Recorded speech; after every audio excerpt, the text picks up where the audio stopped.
संसार को प्राथमिकता नहीं देते हैं। संसार में जो उन्होंने सुख खोजा है, रसपान, उसको प्राथमिकता देते हैं। संसार से उन्हें कोई मतलब नहीं है। संसार में क्या हो रहा है, क्या हो जाए, उनसे कोई लेना देना नहीं है। जहाँ से उनको सुख मिलता है उतना उनका संसार है। सबका यहाँ अपना अपना संसार है। तो अपने अपने संसार में रसपान करते हैं और रसपान का तुरंत परिणाम मिलता है।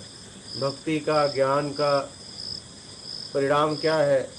स्व तक पहुँचना, कुछ नहीं चाहिए। तो ज़्यादा से ज़्यादा संख्या 99% रसपान के चक्कर में पड़ी है। अब भक्ति भी अगर कर रही है तो 99% लोग रसपान के चक्कर में भक्ति करते हैं कि मेरी इच्छा कामनाएं पूरी हो जाए। 1% लोग हैं मुक्ति के लिए, मोक्ष के लिए, आत्मिक कल्याण के लिए, अपने स्व की स्थिर में होने के लिए भक्ति करते हैं, ज्ञान की खोज करते हैं। तो वहाँ क्या है, ज़्यादातर इसलिए लोग फंसे हैं कि स्व की यात्रा में कोई रस नहीं है। क्या है? रस घर्षण से है। किससे है? घर्षण में रस है। तो घर्षण किससे होगा? मेरा से, द्वैत में। अद्वैत में कोई घर्षण नहीं है। तो जब आप अद्वैत में आने का प्रयास करोगे तो उसमें रस नहीं मिलेगा।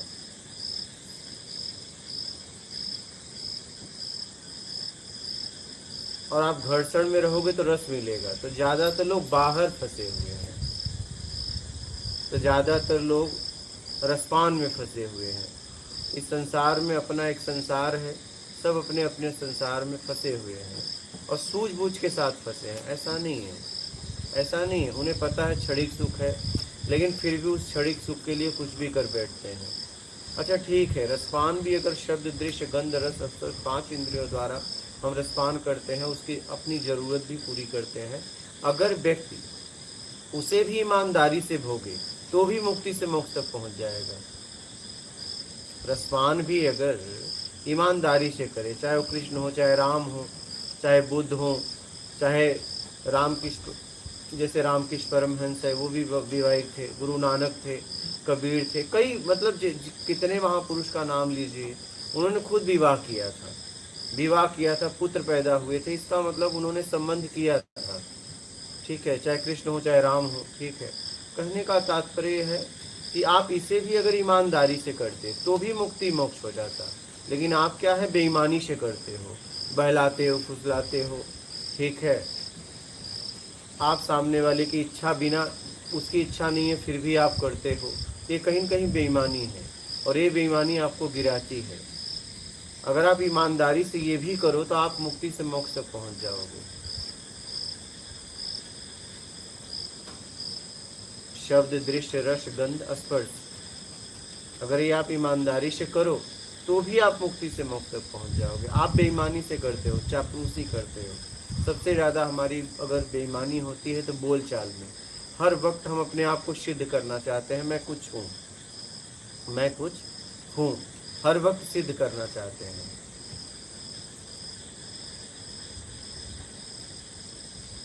बात समझ रहे हैं? मैं कुछ हूँ।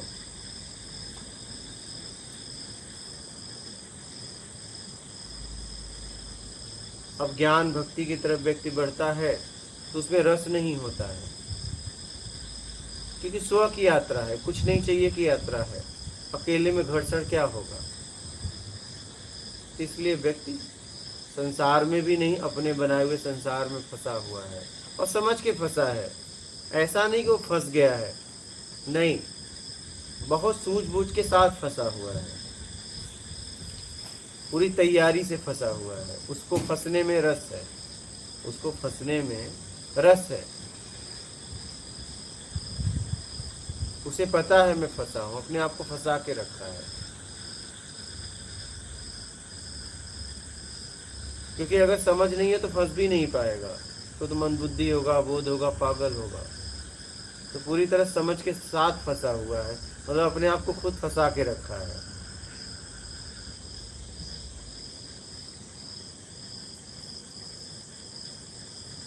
तो स्व की यात्रा में रस नहीं है। तो ज़्यादा तो रस की खोज में भक्ति भी लोग ज़्यादा से ज़्यादा, सबसे ज़्यादा संख्या समाज में भक्ति मार्ग में है, और सबसे ज़्यादा भक्ति कामनाओं में होती है, इच्छा अपेक्षा में होती है। यहाँ तक कि भक्त छोड़ दो, ये गुरु हैं वो भी इच्छा अपेक्षा में फंसाते हैं। गुरु भी कामनाओं की पूर्ति करवाते हैं। अगर गुरु लोग सही मार्ग बताने लगे, मंदिर के पुजारी अगर सही मार्ग बताने लगे कि यहाँ आओ, शांति के लिए आओ, प्रसन्नता के लिए आओ, कुछ नहीं चाहिए मैं आओ, वो लोग खुद आश्वासन देते हैं, क्या मांगना है मांग लो। क्या वो कहते हैं इनसे मांगो, वो तुमसे मांगते हैं। 2100 दे दो, 1100 दे दो, 500 दे दो, 111 दे दो, कुछ नहीं तो 11 दे दो, 21 दे दो। कहने का तात्पर्य है, देखिए वो व्यक्ति वहीं खड़ा हुआ है, अगर उस मूर्ति के द्वारा कुछ मिलता तो सुबह आके बोल देता कि भैया हमको शाम तक इतना दे देना। वो तुम्हारे सामने क्यों गिड़गिड़ाता? उसे पता है ये कुछ नहीं देगा, वो आपके सामने क्यों उसे गिड़गिड़ाना पड़ रहा है बताइए? आप 21 से नहीं 1100 चढ़ाइए, 1100 नहीं 500 चढ़ाइए, आपके सामने क्यों गिड़गिड़ाना पड़ रहा है? उसे मालूम है ये नहीं देगा, ये देगा। क्या उसे मालूम है ये नहीं देगा और ये देगा, इसलिए वो आपके सामने गिड़गिड़ाता है। गिड़गिड़ाना ही है, ये गिड़गिड़ाना ही है। अगर कोई मंदिर में पुजारी कोई कह रहा है कि नहीं 2100 1100 चढ़ाओ, तो ये गिड़गिड़ाना है, और उसे पता है ये नहीं देगा, लेकिन आप दोगे। वो सच्चाई नहीं बता रहा है कि मंदिर शांति का केंद्र है। गंगा, यमुना, सरस्वती, नर्मदा ये पवित्रता का केंद्र है। इसी तरह हमें अपने आप को पवित्र बनाए रखना है। मंदिर में मूर्ति है, उसे सामर्थ्यवान बताया गया है। तो हमें भी समाज में काम करते हुए अच्छे बुरे में न जाकर हमें स्थिर रह के अपना काम करना चाहिए। अपनी स्थिरता को कभी खोना नहीं चाहिए। हम ज़्यादातर या तो अच्छे में जाते हैं तो बुरे में जाते हैं, राग द्वेष में फंस जाते हैं। गंगा नर्मदा से हमें यही सीखना है कि ये चाहे गटर आए चाहे कोई भी जल आए, उन्हें अपना जैसा बना देती हैं। कहने का तात्पर्य है कि आप अपने कर्म करते हुए अपनी पवित्रता को बनाए रखो, किसी के साथ होना मत, जो भी आए आपके जैसा हो जाए। तब आपने गंगा, आपने नर्मदा से कुछ सीखा।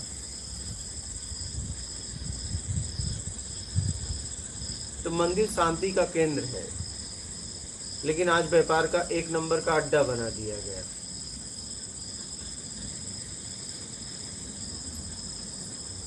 आप देखो ना, ये कोई भी पुजारी हो, वो भी मेरी अगर वीडियो सुन रहा है, अगर आपको पक्का पता है कि ये कुछ भी मांगने से देते हैं, तो आप सुबह जाके बोल दो ना शाम तक इतना दे देना, मेरा परिवार है।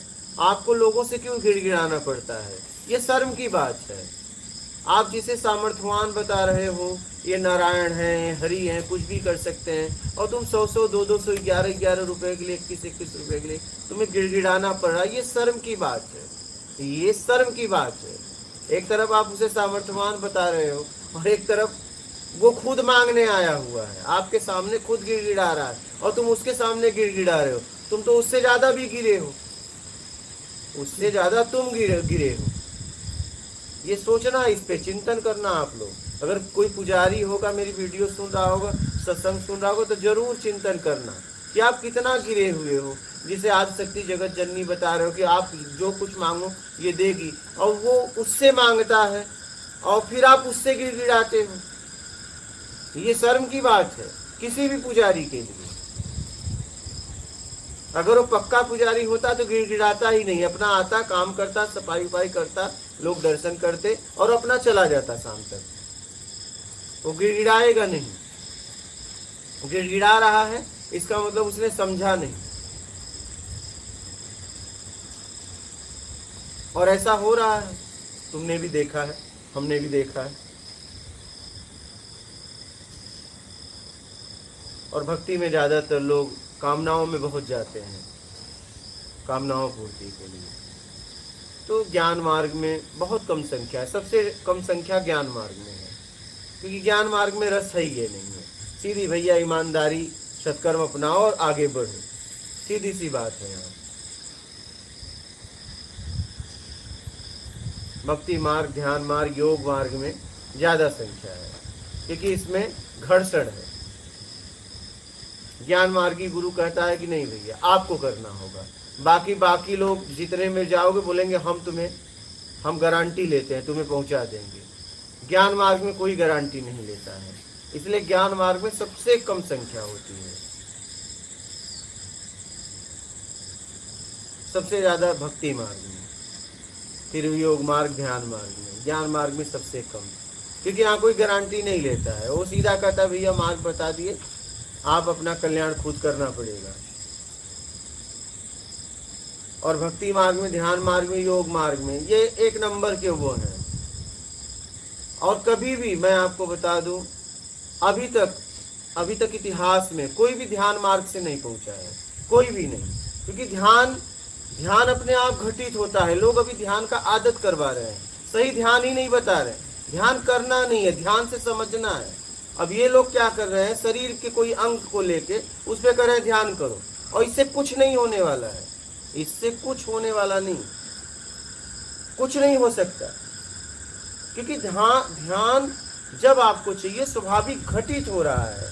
ध्यान कभी घटाया नहीं जा सकता। आप घटाने का प्रयास करो किसी अंग पे, तो आप मन के द्वारा आप कोई भी काम करते हो, तो मन को न तो बहिर्मुखी जाने दे रहे हो, न अंतर्मुखी जाने दे रहे हो। आपने उसे बीच में केंद्रित कर लिया किसी विधि द्वारा शरीर की ताकत से, तो शरीर की ताकत जिस दिन कम होगी आप रोने लगोगे। एक समय तो ऐसा आएगा कि आपको ध्यान से मुक्त होंगे, तभी आप 100 में स्थिर हो पाएंगे। आज ध्यान का लोगों ने व्यापार बना दिया, और इतिहास में कोई भी ध्यान से नहीं पहुंचा है, कोई भी नहीं।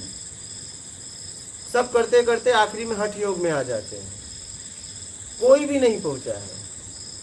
फिर भी ये एक नंबर का व्यापार का अड्डा बन गया है। और ध्यान आप देखोगे तो आपकी माँ बाप सब दे रहे थे। आप खेलने जा रहे थे तो माँ ने कहा बेटा ध्यान से खेलना। अब देखिए वो बालक कितनी गहराई से जवाब दिया कि ध्यान से खेलूंगा। तो क्या ध्यान से खेलने का मतलब क्या था, कहीं चोट न लगे। मतलब माता पिता बचपन से ही भाई बहन एक दूसरे को ध्यान दे रहे हैं, लेकिन हम समझ ही नहीं पा रहे हैं। और बेटा भी कह रहा है, वो छोटा सा बालक है, कह रहा है कि ध्यान से खेलूंगा। वहां इशारा क्या किया जा रहा है, बताया क्या जा रहा है कि कहीं ऐसा खेलना मतलब चोट ना लगे। फिर इसके बाद वो कह रहा है मैं पढ़ाई कर रही हूँ। हाँ ध्यान से पढ़ना। ध्यान से पढ़ना मतलब क्या, प्रश्न उत्तर को ध्यान से याद करना। हमें बचपन से दिया जा रहा है, हम समझ नहीं पा रहे हैं, और आज ध्यान का व्यापार बना दिया गया। हमें ये सब बातें बहुत गहराई से समझना पड़ेगा। हम क्या होता है, हम किसी एक को पकड़ लेते हैं, ये सबसे बड़ी गलती है। जीवन में अगर कुछ पकड़ना है तो आप ज्ञान को पकड़ो बस, और किसी को मत पकड़ो, किसी व्यक्ति विशेष को पकड़ो ही मत। आपको जहां से ज्ञान मिले, जहां से आपका समझ स्तर उठे, वहां से लेके आगे बढ़ो। किसी व्यक्ति पिंड को पकड़ो ही मत, ये गलती करो ही मत। और यही गलती लोगों ने किया। अच्छा, जितने भी गुरु हुए उन्होंने कहा भी कि मेरे पिंड को मत पकड़ना, क्योंकि जैसे पृथ्वी पर नल निमित्त अनेक हैं, लेकिन पानी एक ही जगह से आता है, वैसे ही गुरु ज्ञान का प्रतीक है। गुरु कोई व्यक्ति विशेष नहीं रहा, गुरु एक स्थिति है। शब्दों को लो, आगे बढ़ो, कहीं से भी मिले, किसी को मत पकड़ो, और अपनी समझ से समझो। हमारी सबसे बड़ी गलती है कि हमने नहीं समझा और इस टाइम मार देते हैं। पक्का हुआ कुछ नहीं, समझा, समझ में भी नहीं आया। आप अपनी समझ से समझो और उस पर काम करो।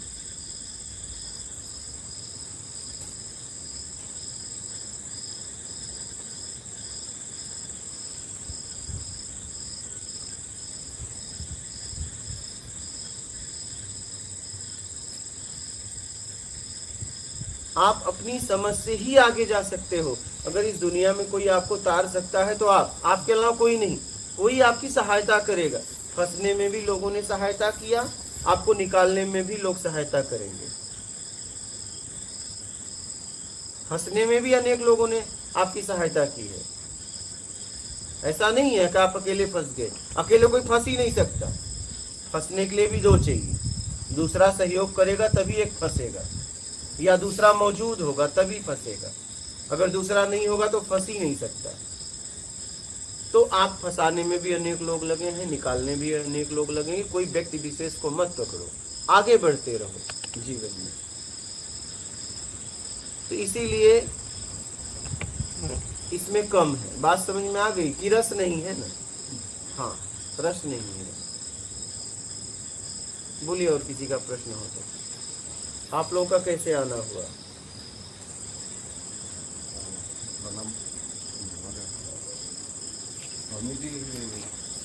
यूट्यूब पे मैं ओशो का वीडियो सुनता था। अच्छा, उसमें आपका भी वीडियो आ गया। ठीक है, आपका वीडियो सुनता और 2-3 वीडियो सुनते गए। जो ओशो की लैंग्वेज थी वो हाई लेवल की थी। हाँ, ओशो की लैंग्वेज थोड़ा हाई लेवल की थी। अच्छा, तो लेकर समझने में थोड़ा डिस्टर्ब हो गया।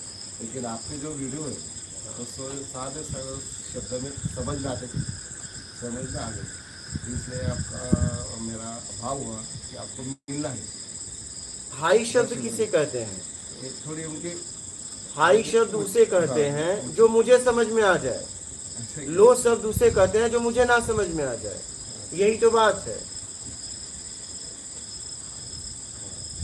जो मुझे समझ में आ जाए वो मेरे लिए हाई है, जो मुझे न समझ में आ जाए वो लो है। आप मेरी बात समझ पा रहे हैं? सादे सरल भाषा में था आपका। तो मैं वही आपसे कहना चाहता हूँ। मेरी बात छोड़ो, मैं आपको कुछ बता रहा हूँ। मैं कह रहा हूँ एक व्यक्ति ने 1 करोड़ को भोजन कराया, लेकिन आप गए, आपको नहीं करा, और आपको एक झोपड़ी वाले ने करा दिया, तो आपके लिए महान कौन है? एक तो वही तो। और हम क्या करते हैं पता है? वो बिल्डिंग वाले को महान बताते हैं। क्या? अरे हमें जिसने भोजन करा दिया वो मेरे लिए महान हो गया। वो भी महान है, लेकिन वो लोगों के लिए है, मेरे लिए तो ये महान हो गया। मेरी बात समझ पा रहे हैं? हाँ, धारणाओं को तोड़िए, धारणाओं को तोड़िए। जहां से आपकी मदद हो रही है, जहां से आपको सहायता मिल रहा है, उस व्यक्ति को, उस पिंड को धन्यवाद दीजिए पूरी तरह। लो हाई में मत जाइए। यहाँ ना कुछ लो है ना हाई है। मुझे समझ में आ गई, बात खत्म। लो हाई है ही नहीं है। लो हाई बड़ा छोटा में तुम बहुत दूरी तरफ फंस गए। भाषा का मतलब इतना है कि मुझे समझ में आ जाए, नहीं भाषा का कोई मतलब नहीं। एक समय ऐसा आएगा भाषा भी आपके काम की नहीं रहेगी, जहां शब्द, दृश्य, गंध, रस, स्पर्श भी खत्म हो जाएगा। भाषा का भी हमारे जीवन में बस इतना महत्व है, मुझे समझ में आ जाए। न कोई भाषा हाई होती है ना लो होती है। ये हाई लो में तो हम भटक गए हैं। आप बात समझ रहे हैं? न हाई होती है न लो होती है, मुझे समझ में आना चाहिए, बस बात खत्म। भाषा सिर्फ भाषा होती है, और भाषा बस इसलिए होती है कि आप एक दूसरे की बात को कैसे समझ लें, बस इसीलिए भाषा का प्रयोग किया जाता है शब्दों का। कहीं कहीं देखो भाषा का भी प्रयोग नहीं किया जाता, हम लोग इशारों से समझ लेते हैं। तो हाई लो में मत जाइए, बड़ा छोटे में मत जाइए, समझ के अपने आप को निकालिए। यहाँ न कुछ हाई है न लो है, समझ में आना चाहिए। जैसे हाथी का भोजन है, चींटी का भोजन है। आप कह सकते हो कि ये ज्यादा ये कम है, नहीं, उसका इतने से पेट भर गया, उसका इतने से पेट गया, लेकिन आप तुलना करो तो कम ज्यादा नहीं। जिसका जितना पेट था उसको भोजन मिला। भोजन सिर्फ भोजन है। हम तुलना में फंस जाते हैं। तुलना से मुक्त करा लीजिए अपने आप को, तुलना से मुक्त करें। जब तक तुलना है जीवन में तब तक भटकाव है, ये ध्यान रखना। तुलना जीवन में नहीं होना चाहिए कभी भी, ये जीवन में याद रखना। तुलना ही हमें गिराती है, कभी तुलना मत करना। बोलिए आप। भाव आपका दर्शन करना था मुझे, दर्शन करना है। स्वामी जी से बात हुई, स्वामी जी बोले मुझे जाना है, मुझे जाना है। आप भी कभी सुने? इन्होंने ही भेजा मेरे को। अच्छा, आपको कैसा लगा? बहुत ही सुंदर, बहुत अच्छे, आपने बहुत सरल शब्दों में जो बहुत ऐसी बात पहुंचा दी जो। मेरा कहना है कि हर व्यक्ति समझे, अगर हम वो शब्द बोलें कि कुछ लोग समझें और बहुत कुछ लोग छूट जाएं, तो मुझे लगा कि सामान्य से समान व्यक्ति आध्यात्म को समझे और अपना आत्मिक कल्याण के लिए उत्सुक हो जाए और अपने आप को निकाल पाए।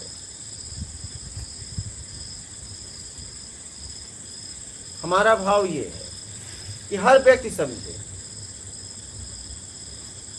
जहां तक मेरा प्रयास है।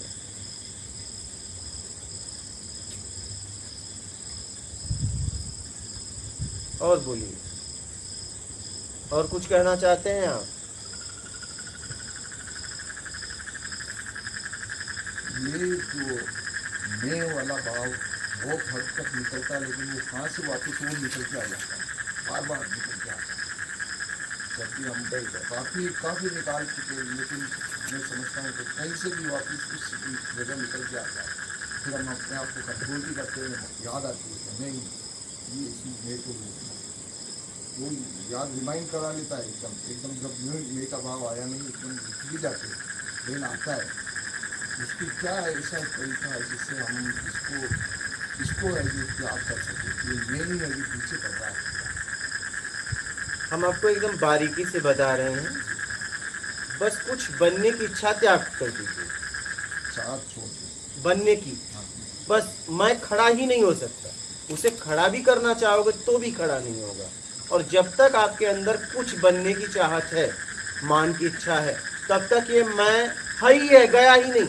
क्या गया ही नहीं? आपके अनुकूल परिस्थितियां हैं इसलिए लग रहा है नहीं। जैसे ही आपके विपरीत परिस्थितियां बनेंगे वो आ जाएगा, वो पहले से मौजूद है, लेकिन आपके अनुकूल परिस्थितियां थी, पता नहीं चल रहा था। जैसे ही विपरीत परिस्थितियां बनेंगी वो आ जाएगा। तो सर्वप्रथम अगर मैं को हमेशा के लिए इससे छुटकारा पाना चाहते हैं तो मान की इच्छा का त्याग कर दीजिए। जब भी मान की बात आए तो आप प्रक्रिया दीजिए, में नीचे बैठना हो चाहे ऊपर बैठना हो, मतलब प्रक्रिया ही मत दीजिए। कुछ बनने की इच्छा, मान की इच्छा से मैं है मतलब गया ही। जब तक ये है तब तक मैं है, क्योंकि कुछ बनने में ही तो मैं अहम मैं आया। और ये जब तक नहीं जाएगा, क्योंकि ये इसका बेस और आधार है। मैंपन कुछ बनने की इच्छा, मान की इच्छा। मान की इच्छा कब होती है? जब कुछ बनने की इच्छा होती है। अगर कुछ बनने की इच्छा हटा दो तो मान भी लेके क्या करेंगे? मान बढ़ाई लेके क्या करेंगे बताइए? तो कुछ बनने की इच्छा जब तक है तब तक ये खड़ा रहेगा, ये है ही है।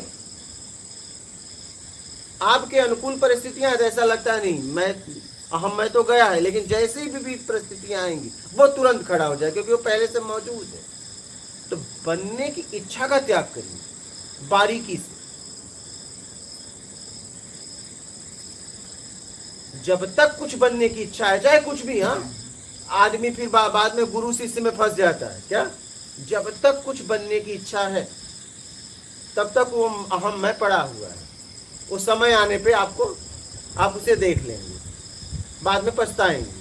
तो कुछ बनने की लालसा अंदर है, उसको हटा दीजिए। और ये आप ही कर सकते हैं, ये आप ही कर सकते हैं। और कुछ बनने में ही अहम मैं आया। अच्छा, बनते भी हैं दूसरों के लिए, अहम मैं अकेले आता भी नहीं है, वो किसी के सामने ही आएगा, वो मेरा में ही आएगा। आप अकेले जंगल में चले जाइए, वहां कोई अहम मैं काम नहीं करेगा। वहां आप कितना भी अहम मैं को लाओ, आएगा ही नहीं, क्योंकि वो मेरा में आता है। और हमारी बनने की इच्छा मेरा से हुई है। तो बनने की इच्छा आधार बेस है अहम मैं का। ये जब तक नहीं जाएगा तब तक अहम मैं नहीं जाने वाला है, क्योंकि आधार बेस यही है। तो आधार बेस को खत्म करिए, अहम मैं के पीछे कभी मत पड़िए, ये नहीं जाएगा। अगर आप इसके चक्कर में पड़ोगे तो जितना आप पड़ोगे इतना ये ठोस होगा, मजबूत होगा। तो इसको हटाना है। ये कहां से तैयार हुआ है? बनने की इच्छा से। बनने की इच्छा का त्याग कर दो, अहम मैं खत्म हो जाएगा। बस इतनी सी बात है। तो अहम मैं के पीछे ना पड़िए, बनने की इच्छा का त्याग कर दीजिए बस। इतनी सी बात है। और ये बहुत बारीकी से आप कर सकते हो, समझ के साथ, अगर आप चाहो तो। हाँ, दूसरा कोई नहीं कर सकता, आप चाहो तो, क्योंकि बनने की इच्छा आप में जगी है, आपने उसे जगाया है, तो आप ही उसे मिटा सकते हो, आप ही उसे हटा सकते हो।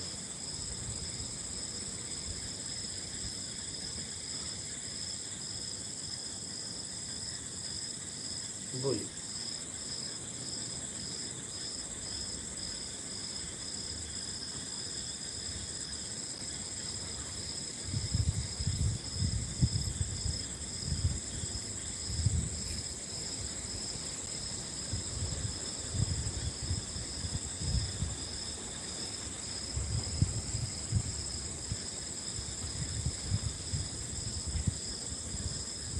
और कोई प्रश्न है? बात समझ में आ गई? बिल्कुल। कोई भी संशय हो तो बोलिएगा। नहीं, हाँ, क्योंकि समझ में अगर आ गई तो यात्रा आगे हो जाएगी। अगर हम किसी से पता पूछ रहे हैं और भाषा मुझे समझ में आ गई तो आगे की यात्रा होगी, और नहीं आई तो आगे मैं जा ही नहीं सकता। बात ये है, आगे मैं जाऊं तो जाऊं कैसे जाऊं? तो अहम मैं के पीछे मत पड़िए, बनने की इच्छा का त्याग करिए। और कोई प्रश्न है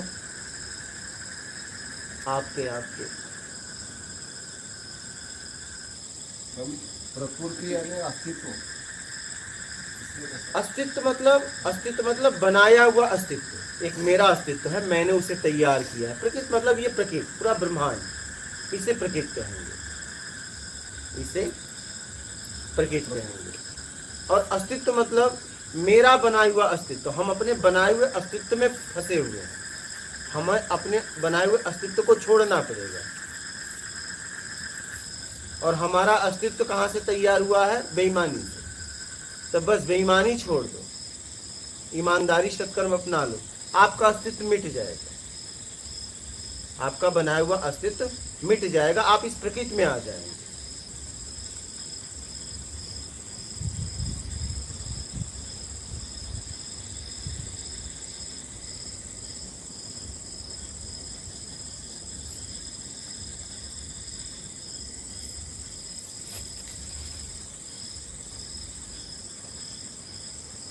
और हमें पता भी है हमने जो अस्तित्व बनाया वो नहीं रहेगा, ये भी पता है, ऐसा नहीं नहीं पता है, पता है, सब पता है, यही तो बात है, सब पता है। एक दिन प्रकृति खुद मिटा देगी, या तो आप मिटा दो, तब तो स्व तक पहुंच जाओगे। प्रकृति मिटाएगी तो फिर वही इच्छा अपेक्षा रहेगी, अगला शरीर फिर मिलने वाला है। और आपने मिटा दिया तो बात खत्म, स्व में स्थिर हो जाओगे आप। अब आपके हाथ में है, मिटेगा पक्का, क्या मिटेगा पक्का, ऐसा नहीं कि नहीं मिटेगा, मिटना ही मिटना है।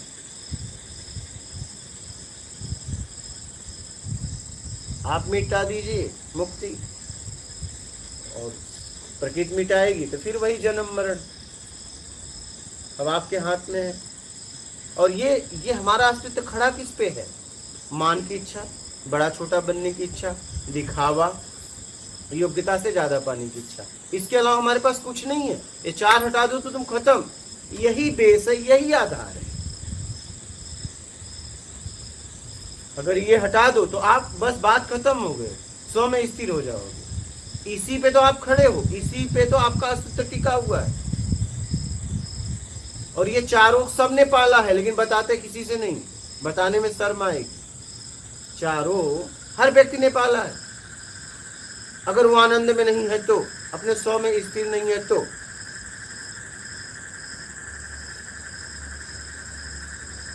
यही चार आपके पास है। चार हटा दो आप खत्म, आपका बना हुआ अस्तित्व खत्म। चार के सहारे तो आप खड़े हुए।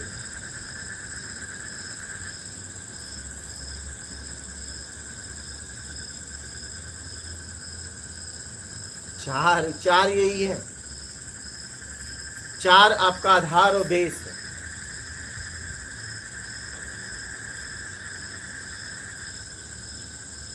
जन्म मरण से उसमें छुटकारा होना चाहिए। जन्म मरण से तभी छुटकारा होगा जब आप इच्छा और अपेक्षा से मुक्त होंगे, नहीं तो नहीं होगा। इच्छा मतलब योग्यता से ज़्यादा पाने की इच्छा, ठीक है। अपेक्षा मतलब मैंने किसी के लिए किया तो मैंने अपेक्षा बांध के रखा, मेरे लिए भी करेगा। यही सुख दुख जन्म मृत्यु का कारण है। तो जरूरत में जीना चालू कर दो अपनी सामर्थ्य के अनुसार। जरूरत में जीना चालू कर दो अपनी सामर्थ्य के अनुसार। जरूरत भी देखिए, अपनी सामर्थ्य भी देखिए कि आपकी सामर्थ्य क्या है।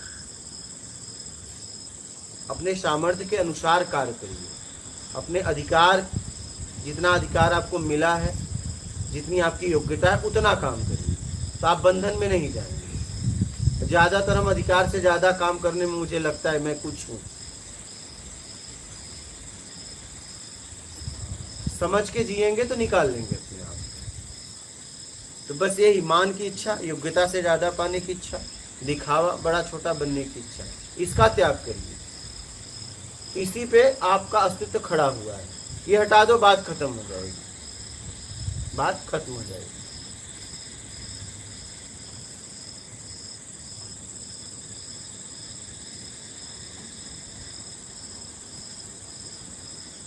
और कोई प्रश्न है आपके?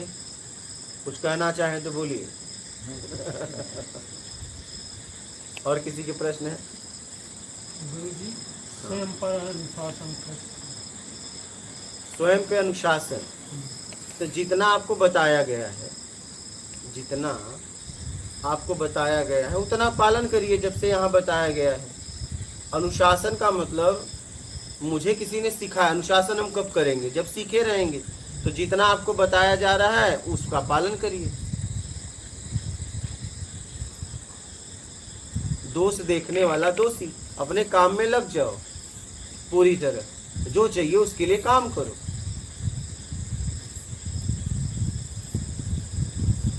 जहां जिसके लिए गए हो वो काम करो, बस बात खत्म पूरी तरह। ज्यादातर होता है कि हम जाते किसी और के लिए, करने कुछ और लगते हैं, और यही हमारी सबसे बड़ी भूल हो जाती है। आप जिस लिए गए हो उसके अलावा कोई बातचीत ना करो। उसके अलावा कोई बातचीत ना करो।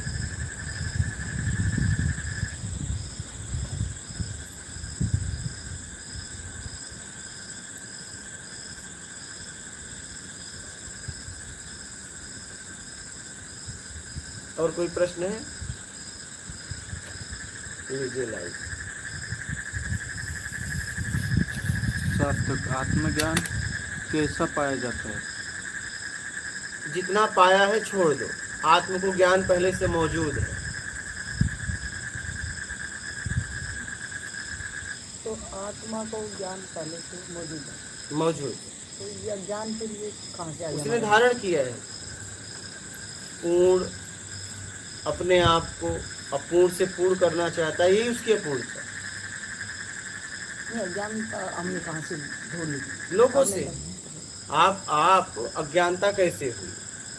ये मैं और है, ठीक है संसार है। तो हम क्या हुआ? है परिवर्तनशील है, मैं स्थिर है, दृष्टा है। दो मैं, एक अहम मैं, एक परम सत्य मैं। इसलिए मेरा में बात हो रही, इसलिए उसे मैं कहना पड़ रहा है, मैं का संबोधन देना पड़ रहा है। नहीं, इसलिए कि उसे मैं कहने की भी जरूरत नहीं है। लेकिन अब बातचीत को आगे बढ़ाने के लिए व्यवहारिकता में उसे मैं बोलना पड़ेगा, ठीक है। तो है परिवर्तनशील है, तो हम क्या करते हैं? है पूरा ब्रह्मांड है, तो जिस है से हमें सुख मिलता है उसे हम स्थिर करना चाहते हैं। उसमें हम फंस जाते हैं। उसमें हम वो करते हैं जो हमें नहीं करना चाहिए। हमें पता है ये गलत है, फिर भी चलो कर देते हैं। इसमें फंस जाता है। तो उसमें रस है तो फिर फंसेगा ना बंदा। रस में क्या ध्यान देगा? किसमें? है में जो परिवर्तनशील है। रस उसने पैदा किया है। अगर आप देखोगे तो रस उसने पैदा किया है। मैं आपको बता रहा हूँ, इसे समझिएगा। एक व्यक्ति को भोजन दिया गया, वो व्यक्ति भोजन करने बैठ गया। उसको सामने ले, उसने पूछा कि ये भोजन किसने बनाया? उसने कहा कि आपका जिसके प्रति प्रेम है उसने बनाया। और जैसे ही भोजन का एक कवर खाया, वो कितना उसे प्रिय लगा होगा। लेकिन उसका एक हितैषी तुरंत आया और बोला ये तुम्हारे शत्रु के यहाँ का है, अब बताओ वो भोजन अब रस देगा? नहीं देगा। ठीक है, अब ऐसा होगा कि एक और खाया उसे उल्टी कर दे, और फिर उसका करीबी, उससे भी करीबी व्यक्ति आया, बोला क्यों मजाक कर रहे हो, उसी ने बनाया, फिर देखिए वही भोजन रस देने लगा। तो बताइए भोजन में रस था, समझ में रस था? समझ। बस रस समझ में, भोजन में नहीं, शरीर में नहीं। वही एक दूसरे के लिए जान दे सकते थे, लेकिन नहीं जमा तो एक दूसरे के जान ले सकते हैं। और अब वही शरीर रस दे रहा था, अब वही शरीर दुख दे रहा है। ऐसा हुआ है कि नहीं हुआ? कैसे? शरीर भी वही, तुम भी वही, रस क्यों मिलना बंद हो गया? समझ में रस, इसमें समझ, उसी से रस मिल रहा था, अब उसी से रस नहीं मिल रहा। तो वो समझ, तो मैं ही तो समझ रही हूँ ना, वो क्या वो टेम्परेरी है क्या? वो समझ क्या? तो मेरे को जो रस है, रस मिल रहा था वो मेरी समझ में था। रस बाहर का सब बदलता रहता है, वो समझ टिकेगा नहीं, क्योंकि बाहर का सब बदलता रहता है, परिवर्तनशील है। तो आपकी समझ भी परिवर्तनशील होगी। जैसे जैसे वहां परिवर्तन होगा, वैसे वैसे आपकी समझ भी परिवर्तन होगा। यही तो बात। इससे परिवर्तन मुझे क्या समझना है? ये परिवर्तनशील है तो इसमें रस ना लो, क्या समझना है मुझे वहाँ? मुझे रस लेने में जाना है, न तो छोड़ने में जाना है। मुझे जीवन का सदुपयोग करते हुए मुझे निकल लेना है। सीधी सी बात है। दो रास्ते हैं जीवन जीने के लिए, एक सदुपयोग, एक दुरुपयोग। दुरुपयोग बंधन है, सदुपयोग मुक्ति है। बस बात खत्म। मुझे जीवन जीते हुए निकल जाना है। मुझे न रस छोड़ने में जाना है, न पकड़ने में जाना है, क्योंकि दोनों बंधन हो जाएंगे। मुझे सिर्फ अपना काम करते हुए निकलना है, बस बात खत्म। तो समझ में रस है। कहाँ? समझ में। बात समझ में आ रही है ना? समझ में रस है। तो मतलब हमें वहाँ पे क्या ये समझदारी रखनी है, उसमें लिप्त नहीं होना है, उसका उपयोग तो करना है। बस मुझे उपयोग करना है। उपयोग में सदुपयोग, सदुपयोग करना। दुरुपयोग नहीं। दुरुपयोग बंधन, सदुपयोग। आंखों को कोई रस भा गया तो उसको क्या सदुपयोग मतलब? आंखों को कैसा रस भाएगा? कोई दृश्य का। तो देखिए वो दृश्य जीवंत है, जिंदा है, कोई चित्र है, और वो चित्र आप उससे रस ले रहे हो, तो क्या वो भी आपसे रस ले पा रहा है? पता चला आप तो रस ले रहे हो और पता चला उसे घुटन हो रही है, तो ये बंधन है, क्योंकि वो अंदर अंदर आपको अभिशाप देगा, तो आपके बंधन का कारण बन जाएगा। आप जिस दृश्य को देख रहे हो, आप देखिए कि वो भी आपको, आप देख रहे हो, वो भी आपको ऐसा भाव है कि आप उसे देखो। पता चला वो अनदेखा कर रहा है, घुटन हो रही है, तो वो रस लेना आपके लिए बंधन, क्योंकि सामने वाला तैयार नहीं। सामने वाला तैयार नहीं।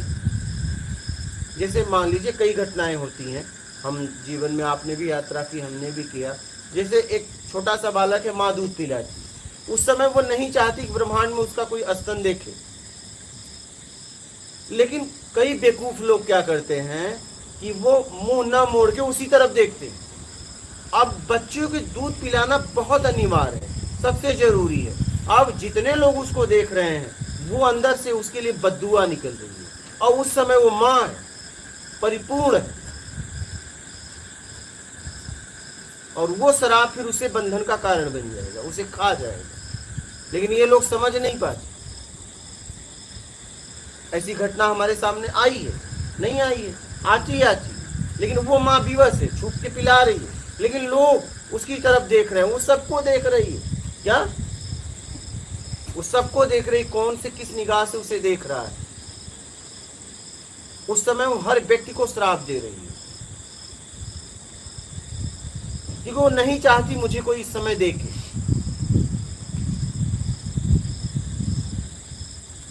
वो माँ मतलब ये चाहती कि बस बेटा और वो, और कोई उसे ना देखे। लेकिन अब ऐसा होता है गाड़ी में यात्रा करते हुए कई दुष्ट प्रवृत्तियां की होती हैं कि वो उसी तरफ देखते रहते हैं, लेकिन उनका बहुत बुरा परिणाम होगा। ऐसा नहीं है, वो बच नहीं पाएंगे, क्योंकि माप उस समय परिपूर्ण है, उसका श्राप उसे खा जाएगा। तो ऐसी गलतियां बहुत लोग करते हैं, उसका दंड भी उन्हें मिलता है। अब वो एक रस ले रहा और एक रस देना नहीं चाहती, तब बंधन। तो आप देखिए कि आप जिसे देख रहे हो, क्या वो भी अपने आप को दिखवाना चाहता है? क्या वो भी आपको देख रहा है? रस का आदान प्रदान हो रहा है, तब तो बंधन नहीं। और पता चला आदान प्रदान नहीं हो रहा है, एक ले रहा है और एक देना नहीं चाहता है, विवश है, बोल नहीं रहा है, तब वहां पे बंधन है। वो आपको गिरा देगा, आपका स्तर गिर जाएगा। इसका विशेष ध्यान देना, चाहे शब्द हो, चाहे रस हो, चाहे स्पर्श, चाहे गंध हो, चाहे दृश्य हो, कुछ भी। किसी की बात सुनने से पहले भी आप उससे परमिशन लीजिए। बहुत लोग दीवार में कान लगा के सुनते हैं, ये भी एक पाप है, ये भी एक पाप। पता नहीं वो दो व्यक्ति क्या बात कर रहे हैं, या परिवार क्या बात कर रहा है, ये भी एक अपराध है, ये भी आपके आत्मिक स्तर को गिराएगा। आपको सुनना ही था, सीधा दरवाजा खटखटाते और कहते भैया मैं भी मौजूद हूँ। क्या? मैं भी मौजूद हूँ।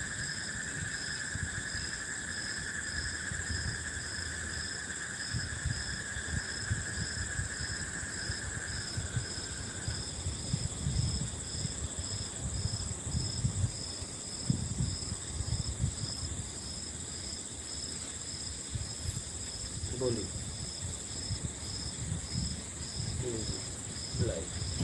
गरिमा शर्मा, मात नर्मदे हर गुरु जी। जो लोग बिना गवर्नमेंट टैक्स भरे बिजनेस करते हैं, क्या वो बेईमानी है या ईमानदारी? प्लीज डिटेल में बेईमानी है, बताइए। सीधा सीधा। क्योंकि गवर्नमेंट आपको, अगर हम आप यहाँ सुरक्षित सत्संग कर रहे हैं, तो गवर्नमेंट ने कितना इसके लिए इंतजाम किया है, कितने लोग रक्षा में लगे हैं, ड्यूटी पे तैनात है, तब आप हम इतनी सरलता से यहाँ पे सत्संग कर पा रहे हैं। सीमा पे कितने लोग रक्षा में खड़े हुए हैं ना, तैनात है, तभी हम यहाँ शांति से सत्संग कर पा रहे हैं। तो आप उनका पेमेंट कहाँ से आएगा? जब आप टैक्स भरोगे तभी ना वहाँ से दिया जाएगा। तो मेरी समझ से तो एकदम भरना चाहिए, नहीं तो बेईमानी है, उससे आपका स्तर गिरेगा। दीपा शर्मा, गुरुजी जन्म किसका होता है और मृत्यु किसकी होती है? इच्छा और अपेक्षा का जन्म मृत्यु है। कीर्ति, क्या अपने आप में शांत बैठना भी अभ्यास है? अब किस भाव से आप शांत बैठे हो वो देखना पड़ेगा।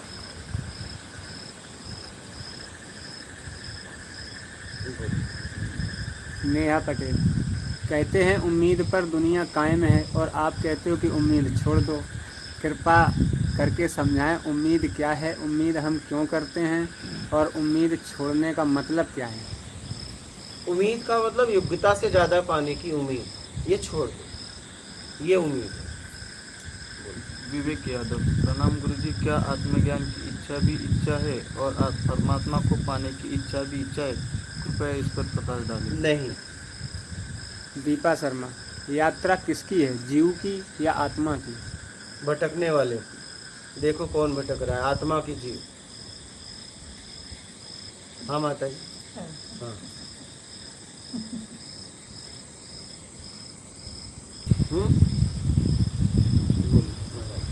नेहा पटेल, आप कहते हैं कि इच्छाओं से मुक्त हो, तो क्या इच्छा जीवन को प्रवाह नहीं देती? अगर हम इच्छा से मुक्त हों तो कुछ करना भी नहीं होगा, तो क्या जीवन रुक नहीं जाएगा? इच्छा को समझिए, योग्यता से ज़्यादा पाना इच्छा है, जरूरत में जीना इच्छा नहीं है।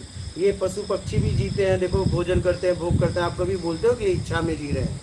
नहीं, जरूरत में जीना इच्छा नहीं। जब मान के लिए आपको चाहिए वो इच्छा है।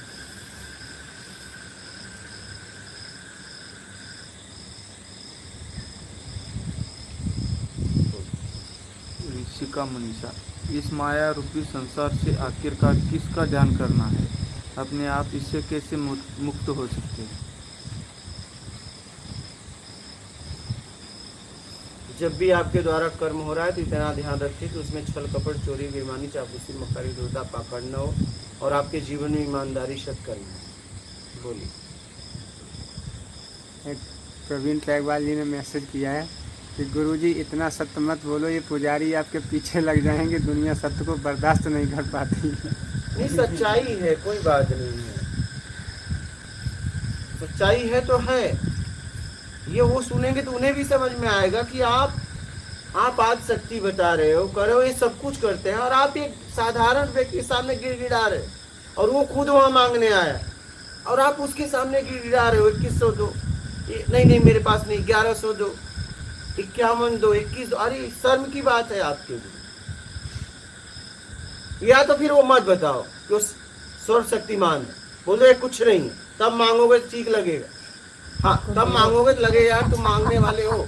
हाँ, आप उसे सब कुछ मत बताओ, पावरफुल मत बताओ, बोलो ये कुछ नहीं करता और किसी काम का नहीं है, मैं तो बस तुम्हारे लिए खड़ा हूँ।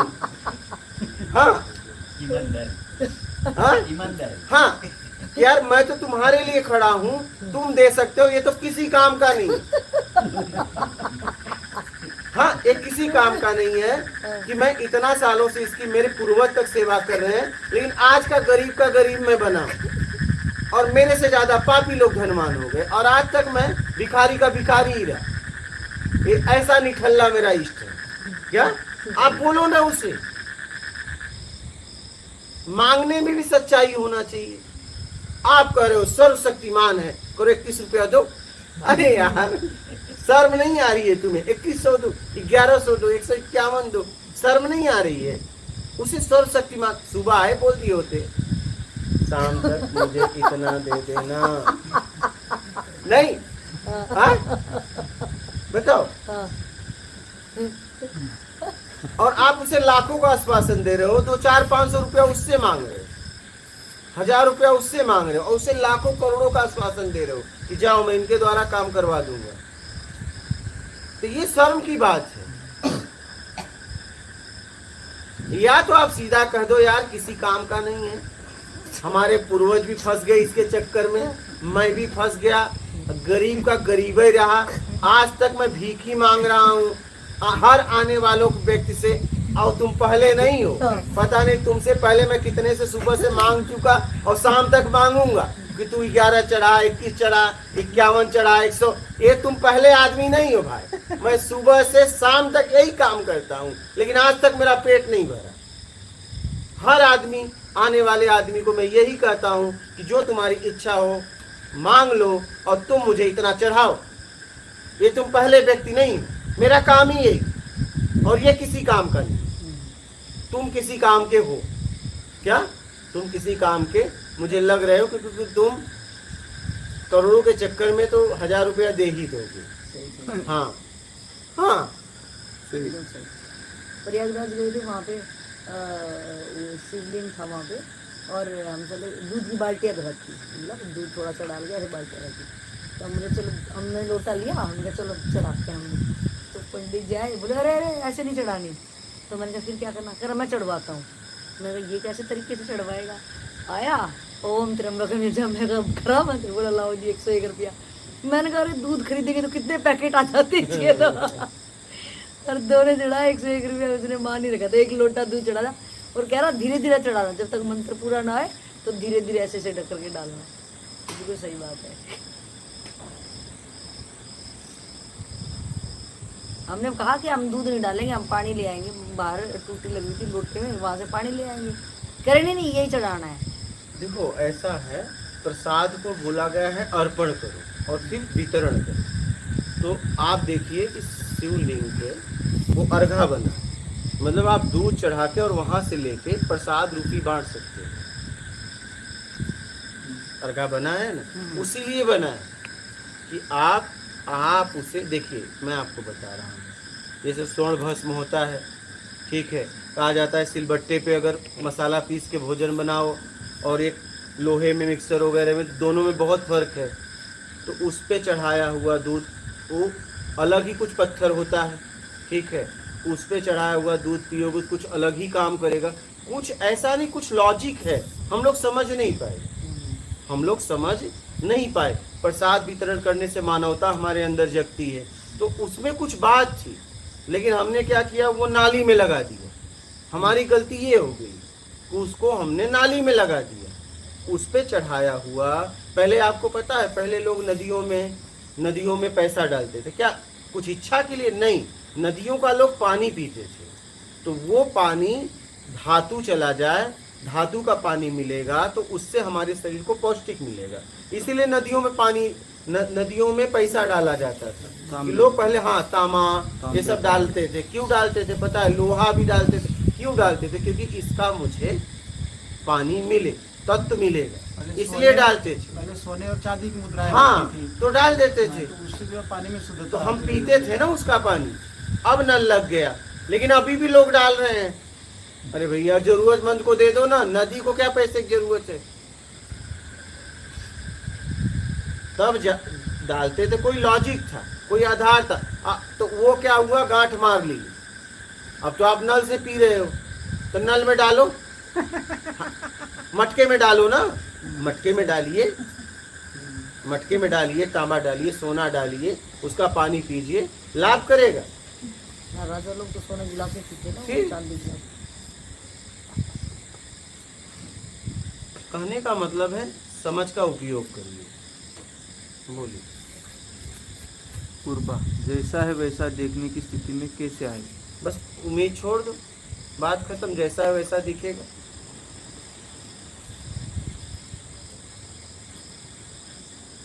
नेहा पटेल, आपने कहा हमें ध्यान नहीं करना है, ध्यान तो हर वक्त होता है।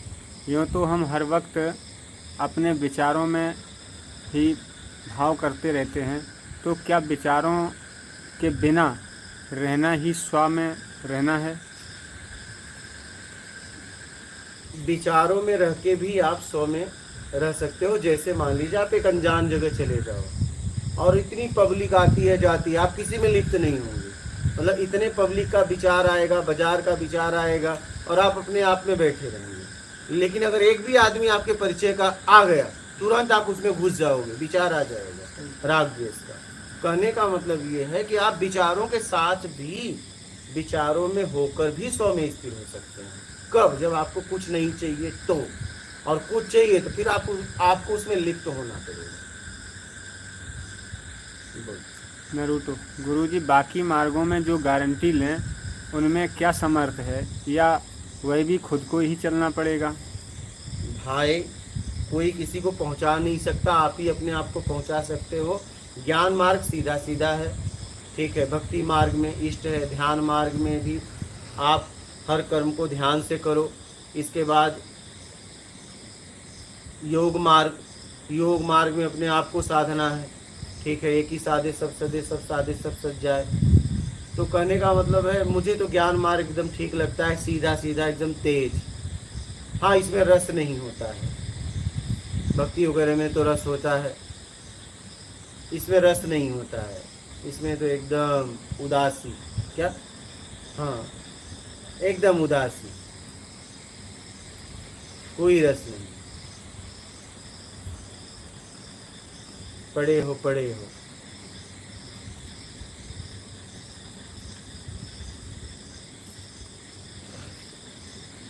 बोलिए। नरूटो, गुरुजी, कंट्रोल करने में ये चार चीज़ें प्रबल कैसे होती हैं? कंट्रोल करने की क्या जरूरत है, छोड़ दीजिए।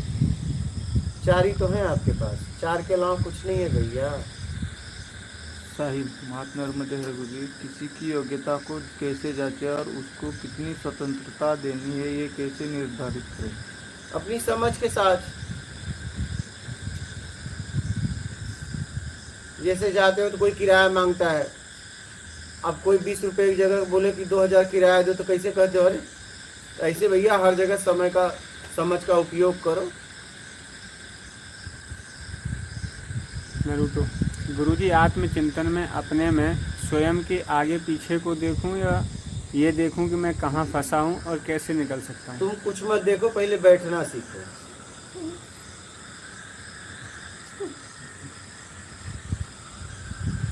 अब बैठना सीखना जरूरी है। पहले बैठना सीखो। जब 3-4 महीना ऐसे जैसे बैठ रहे हो, तो 3-4 महीना बैठोगे लगातार, तब जाके कुछ समझ में आएगा।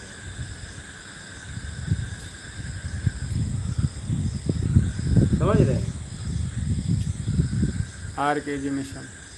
गुरुजी, आत्मविश्वास, स्वाभिमान, आत्म सम्मान क्या है? इसकी रक्षा कैसे करें? सामर्थ्यवान बनके, ईमानदारी सत्कर्म के साथ। आपका कैसे आना हुआ? मैं अभी बोलूँ कैसा कि उस दिन देखा मैं आपको सब वीडियो देखा था, आपका आखिरी दिन का वीडियो देखा अच्छा। तो बहुत दुख हुआ। अभी क्या करेंगे अभी ऐसा? फिर मेरे मन में ऐसा है कि मैं तो अभी 15 रुपये डिंडे में पैदल जाता था, तो पैदल ही नहीं जाने का ऐसा मन उदास हुआ। लेकिन 3 दिन पंढरपुर में ठहरा और फिर आके होटल में चला गया। अच्छा। तो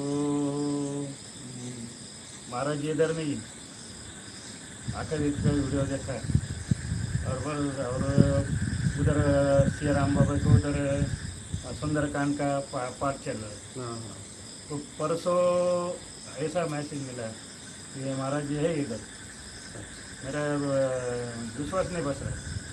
फिर सुबह 6 बजे निकला और चला आया इधर, और हमारा पाटे गोटरा निमरानी करके यहाँ से आया। तो बहुत दुख हुआ अभी आगे। तो पहली बार मिलना हो रहा है? हाँ पहली बार मिलना हो रहा है? हाँ, पता कैसे मिल गया है? मैं देखता था सब मेरे पास लिखा हुआ है। हाँ, तो मैं फ़ोटो बनाया और गुरुदेव की तरह पूजा करता चंद्र से। अभी फ़ोटो भी बनाया यहाँ पे, सब आपके गुरु बनाने की। शब्दों पे चल रहे हो ना? हाँ बताए हुए शब्दों पे तो चल रहे हो ना? हाँ, शब्दों पे जरूर चलना, तो शब्द ही आपको लेके जाएंगे। ठीक है? एक एक शब्दों पे ध्यान रखना और शब्दों के गहराई में उतरना, उसमें जीना। शब्दों में जीना ही साधना है। ठीक है?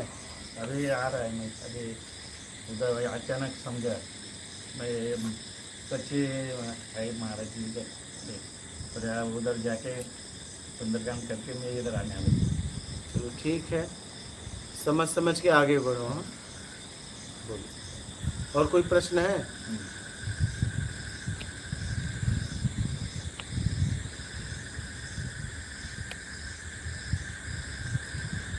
इसके गुरुजी, बस यही एक सवाल है, हर वक्त वर्तमान में कैसे रहे, बहुत मुश्किल सा लगता है। हर वक्त वर्तमान में तब रह पाओगे जब आपको कुछ नहीं चाहिए। नेहा पटेल। आत्मा को मैं जानती नहीं, चिंतन किसका करूं? आत्मचिंतन कैसे करें? आत्मचिंतन करने का मतलब है आप जहाँ फंसे हो वहाँ से अपने आप को निकालना, उसे आत्मचिंतन कहते हैं। आत्मचिंतन का मतलब आत्मा का चिंतन नहीं करना है। अब आत्मा ही है तो कौन किसका चिंतन करेगा? नरूटो। ये गुरुजी, ये परिवर्तनशील किसने बनाया? अब ये तो देखो किसने बनाया है। फंसे कैसे पता चलेगा? हम्म? आपने बोला कि जहाँ जहाँ फंसे हो, हाँ अब जहाँ वो फंसा है उसको तो वारस आ रहा है ना। हाँ। जहाँ भी कोई बंदा फंसा है, आपके अनुसार उसको फंसना है। नहीं, मेरे उसके अनुसार तो नहीं। मजे ले रहा है ना। अगर बेईमानी से कर रहा है तो फंसा है, ईमानदारी से कर रहा है तो नहीं फंसा है। रस को बेईमानी से ले रहा है तो फंसा हुआ है। योग्यता से ज्यादा जब लेता है तब फंसता है, राग द्वेष में। अगर जितनी सामर्थ्य है उतना ले रहा है, थोड़ी ना फंसा हुआ है। फंसा मतलब क्या? उसको मतलब फंसा together मतलब जब महसूस- बेईमानी से